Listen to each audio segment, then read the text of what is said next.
खासदार संजय राऊतांच्या वक्तव्याच्या संदर्भातल्या विधानसभेला महाविकास आघाडी 175 ते 180 जागा जिंकेल असं राऊतांनी म्हटलेलं आहे। जनतेची दिशाभूल करण्यासाठी सर्वे आणले जात आहेत असा दावा देखील राऊतांनी केलाय। लोकसभेला भाजपला 350 जागांचा सर्वेचा अंदाज होता असं राऊतांनी म्हटलेलं आहे। अमरावती रामटेक विधानसभेवर राऊतांनी दावा केलाय। रामटेक आणि अमरावतीची जागा लोकसभेला काँग्रेसला दिली होती असं संजय राऊतांनी म्हटलेलं आहे।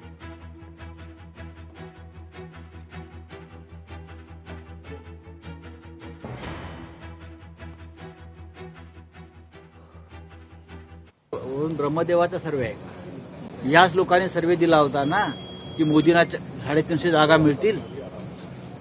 हेच ते लोक आहेत की 350 भारतीय जनता पक्ष लोकसभेला, महाराष्ट्रामध्ये 40 हे सगळे भाजप मिळून, शिवसेना, काँग्रेस आणि राष्ट्रवादी आम्ही 175 ते 180 जागा 100% जिंकतोय। या सर्वेवरती विश्वास ठेवू नका। हे सर्वे जे आहेत, हे जे सर्वे येत आहेत हे लोकांना गुमराह करण्याचा प्रकार आहे। हे त्यांचं काम सुरू झालं याचा अर्थ महाराष्ट्रातले सत्ताधारी पराभूत होत आहेत।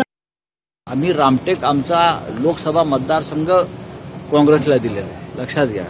आणि ती काँग्रेसची जागा निवडून आणण्यामध्ये शिवसेनेचं मतदान हे मोठ्या प्रमाणात आहे। एक जागा काँग्रेसची वाढली विदर्भात, रामटेक।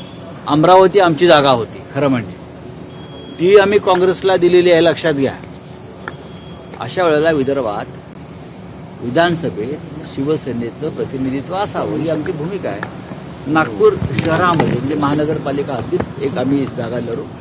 नक्कीच नागपूर दक्षिणच्या मतदारसंघात आमचं काम चालू आहे। रामटेक विधानसभा आमचा हक्काचा मतदारसंघ आहे। याशिवाय एखादा मतदारसंघ आम्ही घेऊ शकतो का या संदर्भात चाचपणी सुरू आहे। आम्ही रामटेक आमचा लोकसभा मतदार।